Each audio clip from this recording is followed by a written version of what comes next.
신명기 7장 7절과 8절 말씀 같이 보시겠습니다. 우리 함께 읽겠습니다. 시작. 여호와께서 너희를 기뻐하시고 너희를 택하시는 너희가 다른 민족보다 수효가 많기 때문이 아니니라. 너희는 오히려 모든 민족 중에 가장 적으니라. 여호와께서 다만 너희를 사랑하심으로 말미암아 또는 너희의 조상들에게 하신 맹세를 지키려 하심으로 말미암아 자기의 권능의 손으로 너희를 인도하여 계시되 너희를 그 종되었던 집에서 애굽의 바로의 손에서 속량하셨나니. 아멘. 네, 오늘 제목은 성공주의 목회신화를, 주보에는 거기까지 나와 있는데 목회신화를 포기하라입니다. 이거는 이제 어느 책 이름인데요. 여러분 유진 피터슨이라고 아시죠? 그 메시지 성경으로 좀 잘 알려진 분입니다. 그분의 책 중 하나가 이 성공주의 목회신화를 포기하라입니다. 제가 이제 12, 13년 전쯤에 신대원 다닐 때 한번 좀 읽었던 책인데요. 그분의 책 가운데 가장 알려지지 않은 책인 것 같습니다. 지금은 절판되었는데 유독 한국에서 이러한 책은 좀 별로 좀 인기가 좀 없는 것 같습니다. 왜냐하면 한국 교회는 이 성장 그리고 성공에 대한 열망이 좀 지나치게 크기 때문입니다. 사실 여러분 그 목회의 성공이라는 단어를 우리가 많이 들어보는데 이제 목회와 성공이라는 단어는 사실은 가장 어울리지 않는 단어입니다. 목회는 거룩한 영역이고요. 또 성공은 세속적인 단어입니다. 그런데 이러한 단어가 결합되어 나타나는데 우리 교회들이 그만큼 세속화되었다 이러한 증거가 아닌가 생각합니다. 이런 분위기가 한국 교회 안에 많이 퍼져 있는데요. 성공주의 목회신화를 포기하라 이 제목이 마치 좀 찬물로 끼얹는 듯한 그런 제목이어서 잘 소개되지 않은 것 같습니다. 저도 사실 그러한 분위기에서 자랐습니다. 단일교회로서 가장 크다고 하는 교회에서 25가지 신앙생활을 했습니다. 그 안에 있으면서 제 안에 물든 생각이 좀 있었는데요. 교회가 성장하는 것이 곧 하나님의 역사다 이렇게 이해했던 것입니다. 저는 이렇게 생각했습니다. 많은 사람이 모이면 하나님이 크게 역사하셨고 적은 사람이 모이면 하나님이 작게 역사하셨다. 그리고 많은 사람을 모이게 하는 리더십은 하나님이 정말 크게 사용하는 리더십이고 그렇지 않은 사람이라면 하나님의 도구로서 조금 부족한 사람이다. 이렇게 이해했던 것입니다. 여러분 여기서 기준이 무엇입니까? 숫자입니다. 숫자로 하나님의 역사를 평가하는 것입니다. 그런데 우리가 목회에 있어서 과연 숫자가 성장의 기준이 되는가 우리가 한번 생각해 볼 필요가 있습니다. 여러분 기준이라고 할 때 그 아주 중요한 조건이 필요한데요. 기준이란 움직이면 안 됩니다. 군대에서나 체육 시간에 누구 한 명이 기준을 외치면 그 기준을 중심으로 일사불란하게 전체가 다 움직입니다. 기준은 그냥 기준만 외치고 가만히 있으면 되는 것이죠. 움직이지만 않으면 기준으로서 모든 조건을 충족합니다. 그러면 수적인 성장이 과연 하나님의 역사를 말하는 데 합당한 기준이 되는가? 저는 아니라고 봅니다. 왜냐하면 숫자는 움직이기 때문입니다. 다른 말로 이 어떻게 보느냐에 따라서 달라집니다. 양면적입니다. 또 양면적일 뿐만 아니라 극단적이기도 합니다. 성장의 결과로서 수가 많아지기도 하지만 비대해진 결과로서 수가 많아지기도 합니다. 하나님의 역사로서 수가 많아지기도 하지만 사람의 기술과 전략과 방법으로 수가 많아지기도 합니다. 그리고 숫자는 하나님께 영광이 되기도 합니다. 하지만 사람이 자기를 과시하는 용도로 수를 셀 때도 있습니다. 따라서 여러분 숫자는 기준이 될 수 없습니다. 양면적이고요. 극단적이기 때문입니다. 상반되는 결과가 나타납니다. 그러면 성경에서는 수에 관해서 어떻게 말씀하고 있습니까? 오늘 보면 신명기 7장 7절에서는 하나님이 이스라엘 백성을 선택하신 이유가 있는데 이렇게 말씀하시죠. 여호와께서 너희를 기뻐하시고 너희를 택하심은 너희가 다른 민족보다 수요가 많기 때문이 아니라 오히려 적기 때문에 다만 사랑하기 때문에 또한 내 언약을 지키기 위해서 이렇게 말씀합니다. 여러분 하나님이 큰 민족을 선택하실 필요는 사실 전혀 없으십니다. 왜냐하면 하나님 자신이 크시고요. 하나님 자신이 강하시기 때문입니다. 그래서 구약에서는 그 전쟁 이야기가 참 많이 나오지 않습니까? 그런데 전쟁에 숫자와 관계없는 혹은 숫자를 뒤집는 이러한 전쟁이 상당히 많이 나옵니다. 여호수아가 가나안 정복할 때 하늘에서, 우리 지난주에 뭐 우박이 좀 내린 그런 일이 있었는데, 하늘에서 우박이 내려서 전쟁에 승리한 그런 기록이 있습니다. 기돈의 300 용사도 이 숫자를 완전히 뒤집는 전쟁이었죠. 하나님이 직접 행하신 전쟁입니다. 여러분, 여호사밧 하면 바로 떠오르는 것이 전쟁할 때에 찬양대를 앞세우는 것이죠. 근데 세 나라 연합군이 쳐들어왔기 때문에 여호사밧 당시의 나라가 굉장히 강성했음에도 불구하고 굉장히 어려운 전쟁이었습니다. 그런데 앞서서 찬양했더니 적군의 내분이 일어나면서 너무나 손쉽게 승리하는 그런 사건이 있었습니다. 히스기야, 아주 유명한 또 사건이 있습니다. 그 아수르의 18만 5천 명의 군대가 포위했지만 왕이 기도했더니 하루아침에 다 죽은 이러한 사건도 있습니다. 여러분, 이 모든 사건이 우리에게 말씀하는 것이 무엇입니까? 하나님에게는 수많은 사람이 필요한 것이 아니다라는 것입니다. 하나님은 적은 수로 큰 일을 하시는 분입니다. 사람의 숫자에 하나님의 능력, 하나님의 역사가 제한되지 않습니다. 그런데 아직도 큰 교회를 옹호하는 사람들은 이렇게 말합니다. 큰 교회가 큰 일을 한다. 그래서 한국 교회에는 여전히 큰 교회가 필요하다라는 것입니다. 그러나 저는 이 말에 동의하지 않습니다. 이 말은 하나님의 능력을 교회의 크기에 제한시키는 것입니다. 여러분, 하나님은 한 사람을 통해서도 또 작은 교회를 통해서도 큰 일을 하시는 분입니다. 이것이 방금 제가 말씀드린 구약의 사건이 증명하는 것이죠. 우리가 구약을 짧게 훑었는데요. 신약에서도 일관된 관점에서 말씀합니다. 우리가 가장 먼저는 우리의 영원한 본이 되신 예수님의 사역을 한번 좀 생각해 봐야 하는데요. 주님을 우리가 좀 생각해 볼 때 숫자에 별로 관심이 없으셨던 것 같습니다. 물론 예수님은 대중을 향해서 사역할 때도 있었지만 한 사람 한 사람에게 아주 많은 관심이 있으셨죠. 그리고 주로 12명의 제자에게 집중하셨습니다. 당시 예수님을 따르는 무리들이 상당히 많지 않았습니까? 근데 여러분, 이 시대 한국 교회라면 어떻게 했을까 한번 상상해 보았는데요. 좀 모르긴 몰라도 그 많은 사람들을 수용할 만한 큰 건물을 지어놓고 한 교회 이름 안에 다 집어넣으면서 교회를 중심으로 그 모든 사람들의 삶을 재편하지 않았을까 생각이 됩니다. 영혼 구령에 대한 열정이라고 변명할 수도 있습니다. 큰 세력을 형성해서 세상에 큰 영향력을 주어야 한다, 이렇게 말할 수도 있습니다.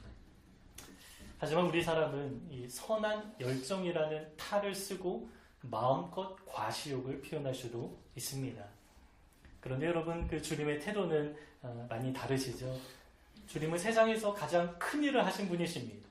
영혼 구령에 대해서 누구보다 가장 큰 열망을 갖고 계신 분이십니다. 그런데 주님은 자기 세력을 크게 형성하지 않으시고요, 때때로 무리를 떠나시는 장면이 복음서에 상당히 많이 나옵니다. 그리고 한결같이 한 사람 한 사람에게 찾아가십니다. 이것이 바로 한 영혼을 아주 소중하게 여기시는 주님의 마음입니다. 이 주님의 마음이 교회 사역에 담겨야 하는데요.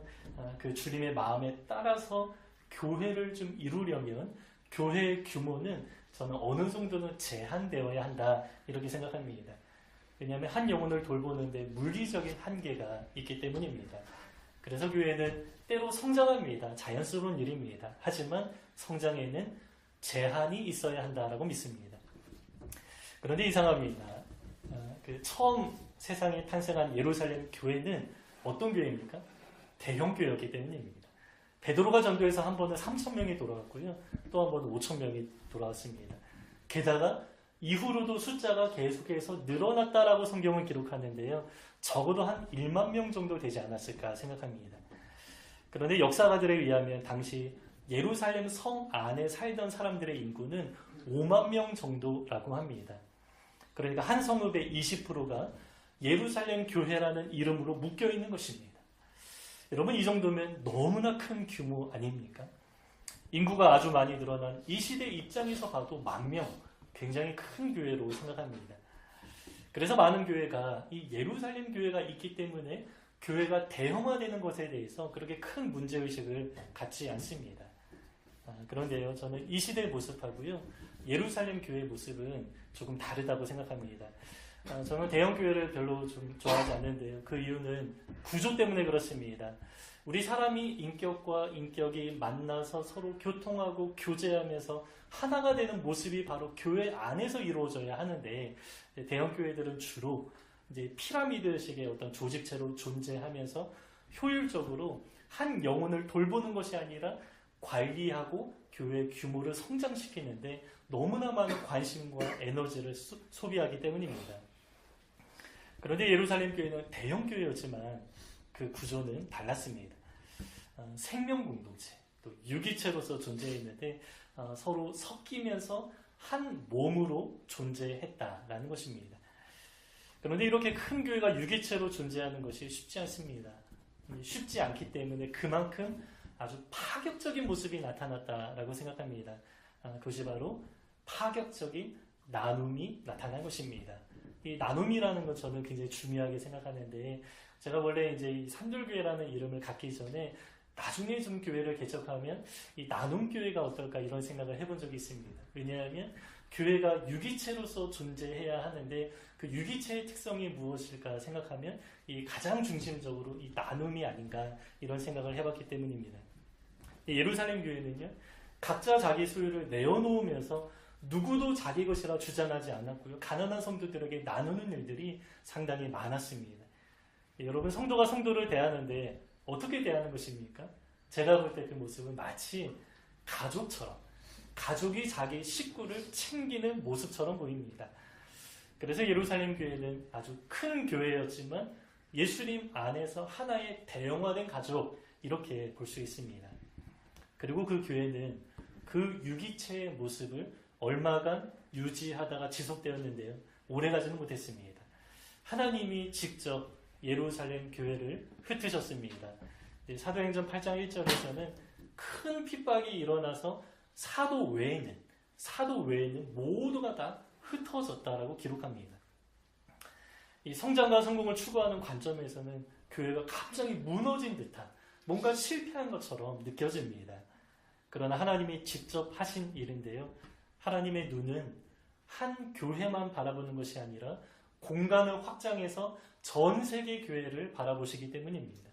그래서 우리도 공간을 확장해서 초기 교회가 어떠한 모습으로 존재하고 있었는지 살필 필요가 있는데요, 그러면 예루살렘 교회가 흩어진 이유를 우리가 잘 이해하게 됩니다. 예루살렘 교회는요, 흩어지면서 전 세계 곳곳에 이방인 교회가 세워지게 되었습니다. 그래서 예루살렘 교회 입장에서는 갑자기 수가 줄어든 사건이었지만 전 세계 교회 입장에서 어떻습니까? 함께 성장했고요, 흩어져 있는 교회들을 통해서 이방인 지역의 복음을 전하는 그러한 역사들이 잘 나타나게 되었습니다. 이 사건은 그 안디옥 교회 사건하고도 연결되어 있는데요, 5명의 지도자 가운데 2명이 선교사로 빠졌습니다. 그런데 그 2명이 누구인가? 사도행전 11장에 보면 성도들에게 말씀을 가르치면서 안디옥 교회를 성장하게 만들었고, 이들 2명의 사역으로 인해서 비로소 그리스도인이라 일컬음을 받게 되었다라고 말씀합니다.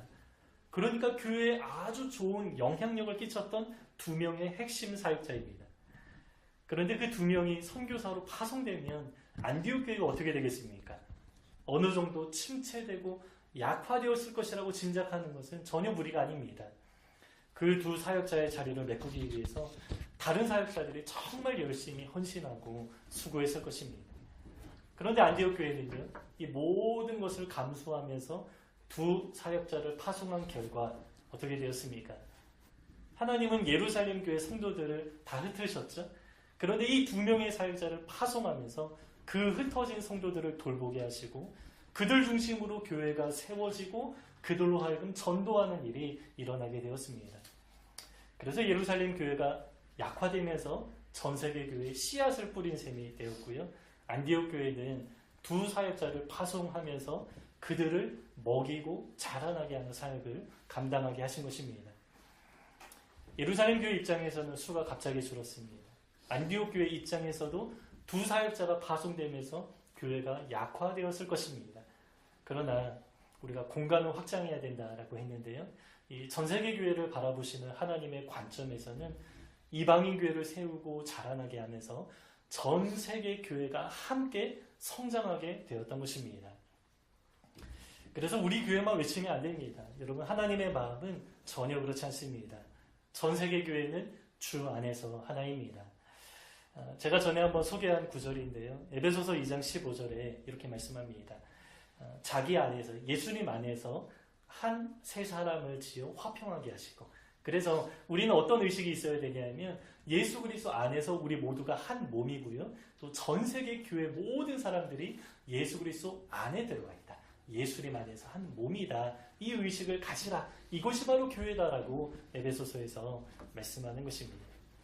그래서 개별 교회가 작아지거나 커지거나 그건 중요한 게 아닙니다. 전체가 함께 살아야 합니다. 그래서 우리가 이웃 교회를 위해서, 또 한국 교회를 위해서 기도하는 것이고요. 또 세계 선교를 위해서도 우리가 기도하고 헌신하는 것입니다. 우리가 첫 교회, 두 번째 교회를 함께 살펴보았는데요. 그 숫자와 관련해서 신약의 그 몇 가지 사례를 조금 더 살펴보려고 합니다. 가장 먼저는 빌립 이야기입니다. 그는 사도행전 6장에서 그 안수받은 7명의 사역자 가운데 한 사람입니다. 그런데 사도행전 8장을 보면 그가 정말 대단한 사역자인 것을 알 수가 있습니다. 하나님의 부르심에 따라서 사마리아 성에 들어가서 전도하는데요. 성에 들어가면서 전도하는 동시에 상당히 많은 표적이 일어나고 온 성의 사람들이 그 복음으로 인하여서 들썩거리면서 기뻐했다라고 성경은 기록하고 있습니다. 성 전체가 한 사람으로 인해서 들썩들썩할 정도로 귀한 복음의 열매가 아주 풍성하게 맺혔다라는 것입니다. 그래서 빌립이 사마리아 성에서 이만한 열매를 맺었다면 그 이후에 하나님이 더욱더 크게 사용하실 것이라 우리는 이렇게 기대합니다. 왜냐하면 우리는 승진의 원리 속에 살아가기 때문입니다. 그런데 하나님은 갑자기 빌립에게 말씀하시는데요. 남쪽으로 가라. 그 남쪽은 광야인데 그곳에서 단 한 사람을 만나게 됐는데 여러분 잘 아시죠? 사도행전에 아주 재미있는 에피소드가 나옵니다. 그 에티오피아 내시를 만나게 되었습니다. 그가 이제 내시인데 이제 굉장히 좀 고관이었죠. 근데 수레에서 이사야 글을 읽고 있었는데요. 성령께서 수레 가까이 가라. 성령님은 가라 이렇게 말씀하셨는데 빌립이 얼마나 순종적인 사람이냐면 뛰어갔다 이렇게 좀 기록합니다.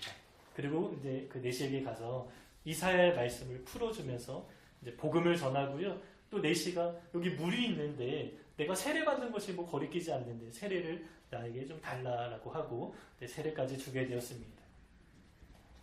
온 성을 복음으로 물들게 했던 사역자 빌립을 더 많은 사람들에게 좀 보내면 이렇게 훌륭하게 사역을 잘 감당할 것입니다.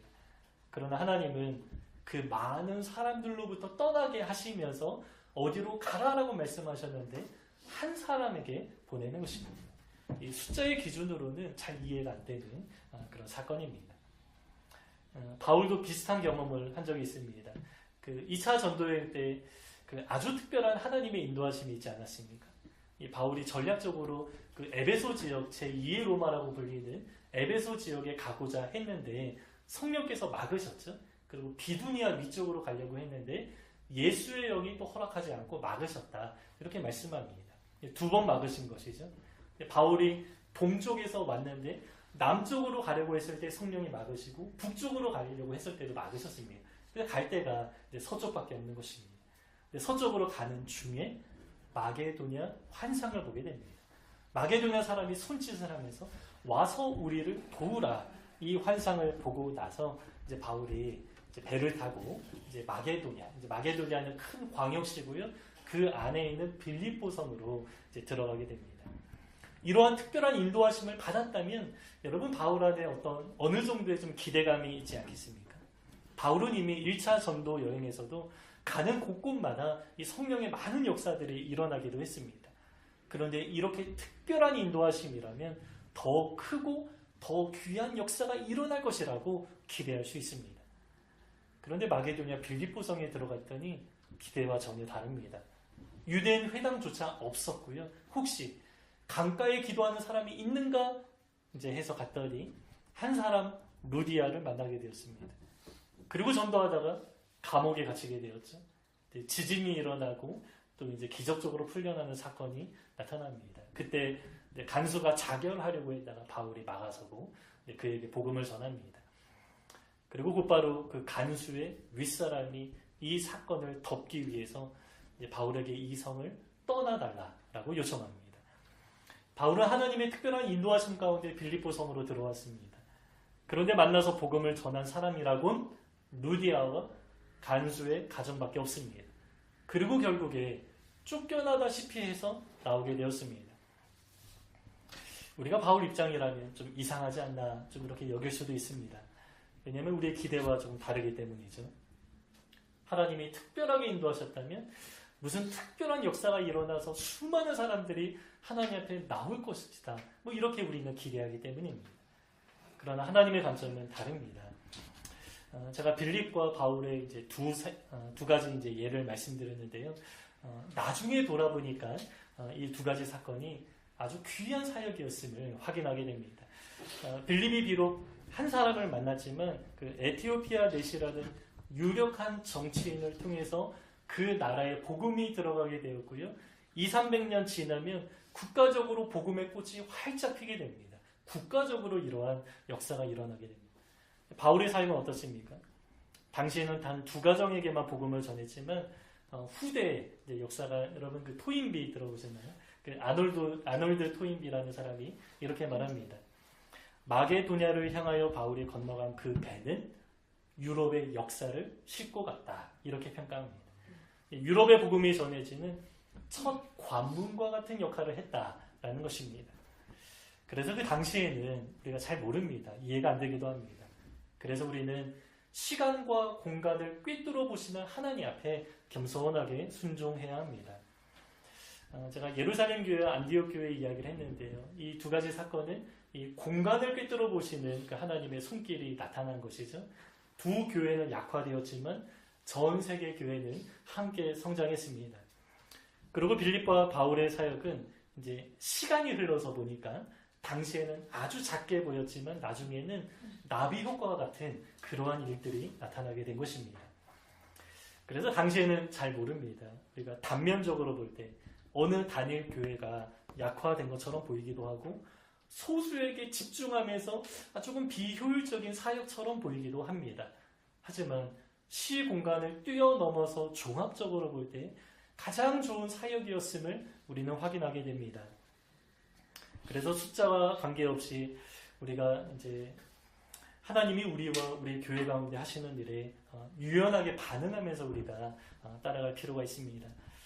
때로 하나님이 성장을 주시기도 합니다. 그러나 우리 교회가 약화되는 것을 감수하고 외부로 많은 에너지를 쏟아야 할 때도 있을 수 있습니다. 지금으로서는 다 알 수 없는 하나님의 인도하심이 있을 텐데 우리가 그 하나님의 인도하심에 따라서 때에 맞게 반응하면서 또 유연하게 반응하면서 우리에게 주어진 사명을 감당하면 되는 것입니다. 저는 개인적으로 그 고린도 교회 좀 생각할 때요, 참 많은 위로가 됩니다. 여러 명의 사역자가요, 정말 숫자와 관계없이 얼마나 많은 노력을 쏟아내는가 이 고린도 교회를 보면 잘 알 수가 있습니다.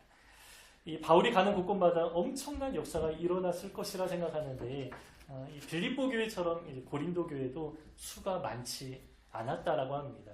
물론 빌립보는 잠깐 머물렀기 때문에 어쩔 수 없긴 하지만 고린도에는 바울이 굉장히 오래 머물렀습니다. 이제 1년 6개월 사역했는데요. 우리 시대 1년 6개월이면 아주 짧지만 바울의 삶 가운데 순회 사역자 아닙니까? 굉장히 오랫동안 머물렀던 것입니다. 에베소 다음으로 두 번째로 오래 머물렀던 그런 곳입니다. 그러면 이렇게 오랫동안 사역했다면 어느 정도 규모가 있지 않았을까 좀 생각할 수 있는데 그 학자들에 의하면 고린도 교회 성도 수는 30명, 많게는 40명 정도라고 합니다. 바울만 사역한 게 아니었죠. 나중에 아볼로가 합류해서 사역했고요. 또 베드로 사도 또한 영향력을 주고 있었습니다. 당대 최고의 사역자들이 동역하면서 섬겼던 교회인데 불과 30~40명이고요. 뿐만 아니라 당시에 가장 문제가 많았던 교회입니다. 이 숫자의 기준으로, 성장의 기준으로 볼 때에는 실패한 사역입니다. 하지만 바울은 포기하지 않았고요. 오히려 더 많은 애정과 관심과 기도를 쏟아냅니다. 이 고린도 교회에 보낸 편지는 우리에게는 전, 후서 두 권이 남아있는데 그 고린도 후서를 보면 이 바울이 쓴 편지가요, 전서 외에도 두 권의 편지가 더 있었을 것이라 짐작하게 하는 그러한 구절이 있습니다. 이게 총 4권의 서신을 이제 보낸 셈이죠. 당시 많은 교회 가운데 가장 많은 기도와 노력을 쏟아낸 교회라고 할 수 있습니다. 그래서 이러한 모습을 보면 바울의 기준은 숫자가 아니었던 것 같습니다. 어느 교회든 성도들이 하나님의 사람으로 바르게 세워지는 데 관심을 두고 있었기 때문에 고린도 교회에도 정말 많은 에너지를 쏟을 수 있었습니다. 여러분, 숫자는 우리의 관심이 아닙니다. 그건 하나님의 손에 달려있는 것이죠. 큰 그릇도 있고요, 작은 그릇도 있습니다. 때에 따라서 작게 존재하기도 하고요, 어느 시점에 커지기도 합니다. 그리고 다시 작아지기도 합니다. 왜냐하면 생명 공동체, 유기체이기 때문에 그렇습니다. 그래서 우리가 숫자를 기준으로 삼을 때 조금 불필요한 감정에 좀 소모되기도 합니다. 그러면 우리는 무엇을 추구해야 합니까? 우리가 추구할 것은 공동체입니다. 규모와 상관없이 숫자가 많든 적든 예수 그리스도 안에서 한 몸, 한 세 사람으로 존재할 수 있도록 우리 모두가 건강한 공동체를 이뤄내는 것입니다. 여기에 꼭 필요한 것이 있는데요, 아까 말씀드렸던 저는 개인적으로 나눔이다 이렇게 생각합니다. 이것이 교회가 유기체로서 존재하는 생명의 원리, 이것이 바로 나눔이다 생각합니다. 세포와 조직, 몸의 모든 기관이 다 연결되어 있지 않습니까? 끊임없이 서로를 향하고요, 또 서로가 서로에게 자신을 다 내어주면서 그러한 방식으로 한 몸을 이루는 것입니다. 이 공동체와 관련된 내용은 제가 다음 주에 다시 나누도록 하겠습니다. 오늘은 숫자와 관련된 내용을 나눴는데요, 여러분, 우리가 추구할 것은 무제한적인 성장이 아닙니다. 물론 우리 안에 어느 정도 규모가 필요할 수 있습니다. 그러나 우리의 관심은 하나님이 허락하시는 이 울타리 안에서 가족 공동체, 한 몸 공동체를 우리가 이뤄내는 것입니다. 그리고 그 건강한 공동체 안에서 각 사람이 하나님 앞에 온전한 사람으로 세워지는 데 관심을 둬야 하는 것입니다. 우리가 앞으로 이러한 방향으로 나아가면 좋겠는데요, 우리가 여기에 초점을 맞추면서 함께 공동체를 이룬다면 하나님이 정말로 기뻐하실 것 같고, 또 우리 또한 아주 행복하게 편안하게 신앙생활을 할 수 있을 것입니다. 우리가 이 기대감을 가지고 앞으로 귀한 공동체에 함께 잘 이루어나가면 좋겠습니다. 네, 오늘 본문 다시 한번 읽고 마치겠습니다. 우리 신명기 7장 7, 8절 함께 읽겠습니다. 여호와께서 너희를 기뻐하시고 너희를 택하시는 너희가 다른 민족보다 수요가 많기 때문이 아니니라. 너희는 오히려 모든 민족 중에 가장 적으니라. 여호와께서 다만 너희를 사랑하심으로 말미암아 또는 너희의 조상들에게 하신 맹세를 지키려 하심으로 말미암아 자기의 권능의 손으로 너희를 인도하여 계시되 너희를 그 종 되었던 집에서 애고방 바로의 손에서 속량하셨나니